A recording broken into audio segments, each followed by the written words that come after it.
ಗೌರವಾನ್ವಿತ ಪ್ರಕಾಶ್ನಾಥ ಸ್ವಾಮೀಜಿ ಅವರು ವೇದಿಕೆ ಮೇಲೆ ಬರಬೇಕು ಅಂತ ನಾನು ಕೇಳ್ಕೊಳ್ತೀನಿ. ಹಾಗೇನೆ ತಾರಮ್ಮ ಅವರು ಕೂಡ ವೇದಿಕೆ ಮೇಲೆ ಬರಬೇಕು ಅಂತ ಕೇಳ್ಕೊಳ್ತೀನಿ. ಒಂದು ಗೌರವ ಸಮರ್ಪಣೆ ಗ್ಯಾರಂಟಿ ನ್ಯೂಸ್ ವತಿಯಿಂದ.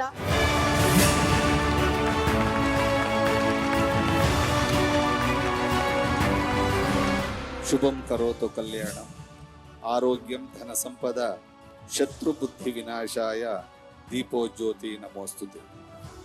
ಇವತ್ತು ನಮ್ಮ ಗ್ಯಾರಂಟಿ ನ್ಯೂಸ್ ಚಾನಲ್ ಏನು ಒಂದು ಈ ಕಾರ್ಯಕ್ರಮ ಹಮ್ಮಿಕೊಂಡಿದೆ, ನನಗೆ ತುಂಬ ಸಂತೋಷ ಆಯಿತು. ಬಾಲಗಂಗಾಧರನಾಥ ಸ್ವಾಮೀಜಿಯವರು ಇರುವಾಗ ನಮ್ಮ ಸುಮಾರು ಜನ ತಲೆಗಳನ್ನ ನೋಡ್ತಾ ಇದ್ದೀನಿ. ಅವತ್ತು ಸ್ವಾಮೀಜಿ ಹತ್ರ ಯಾರು ಬರ್ತಿದ್ರೋ ಅವರೆಲ್ಲ ಇವತ್ತಿಲ್ಲಿ ಕುಳ್ತಿದ್ದಾರೆ. ನಾನು ಚಿಕ್ಕ ಹುಡುಗ, ಅವ್ರು ನಾನು ನೋಡಿಲ್ಲ, ನಾನು ಅವರು ನೋಡಿದ್ದೀನಿ. ಯಾಕೆಂದ್ರೆ ವಿಜಯನಗರ ಮಠಕ್ಕೆ ತುಂಬಾ ಸಲ ಇವರೆಲ್ಲ ಬರ್ತಾ ಇದ್ರು. ಅವತ್ತು ನಾನು ಅನ್ಕೊಳ್ತಾ ಇದ್ದೆ ಎಷ್ಟು ಜನ ಇದ್ದೋರೋ ಇಲ್ವೋ ಅಂತ. ಇವತ್ತು ನಾನು ನೋಡಿ ತುಂಬಾ ಸಂತೋಷ ಆಯಿತು. ಯಾಕೆಂದ್ರೆ ಸ್ವಾಮೀಜಿಯವ್ರ ಬಗ್ಗೆ ಇಲ್ಲಿರ್ತಕ್ಕಂಥವ್ರು ಎಲ್ಲರೂ ಪ್ರೀತಿ ವಿಶ್ವಾಸದಿಂದ ಇದ್ರು. ಆ ಕಾಲದಲ್ಲಿ ನಾನು ಇನ್ನೂ ಚಿಕ್ಕ ಹುಡುಗ.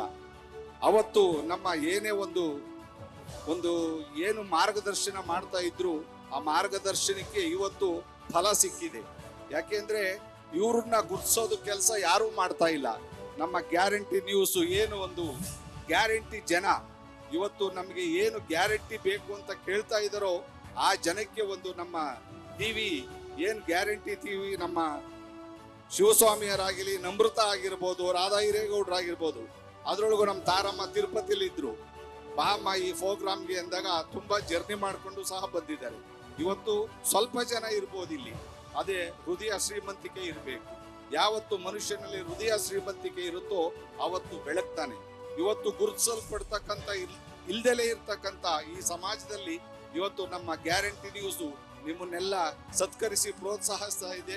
ಇವತ್ತು ಇಷ್ಟು ಜನ ಈ ಫೀಲ್ಡ್ ಅಲ್ಲಿ ಇದ್ದೀರಿ ಅಂತ ಧರಣಿ ಮಾಡೋದು ಅಥವಾ ಇನ್ನೊಂದು ಸ್ಟ್ರೈಕ್ ಮಾಡೋದು ಅಥವಾ ಇನ್ನೊಂದು ಹಕ್ಕು ಕೇಳೋದು ಇಸ್ ಡಿಫ್ರೆಂಟ್. ಆದ್ರೆ ಇವತ್ತು ಏನು ವಿಡಿಯೋ ನೋಡಿದೀನಿ ಇದ್ರೊಳಗೆ ನಮ್ಮ ಡಾಕ್ಟ್ರು ಸಹಿತ ಕುಳ್ತಿದ್ದಾರೆ ಇಲ್ಲಿ, ಹೋರಾಟಗಾರರು ಸಹಿತ ಕುಳ್ತಿದ್ದಾರೆ ಇಲ್ಲಿ. ಇವ್ರನ್ನೆಲ್ಲ ನೋಡಿದಾಗ ನನಗೆ ತುಂಬಾ ಸಂತೋಷ ಆಯಿತು. ನಿಮ್ಮೆಲ್ಲರಿಗೂ ಸಹ ನಮ್ಮ ಗ್ಯಾರಂಟಿ ನ್ಯೂಸ್ ಪರವಾಗಿ ಅಭಿನಂದನೆಗಳನ್ನ ಸಲ್ಲಿಸ್ತೀನಿ. ಜೈ ಶ್ರೀ ಗುರು.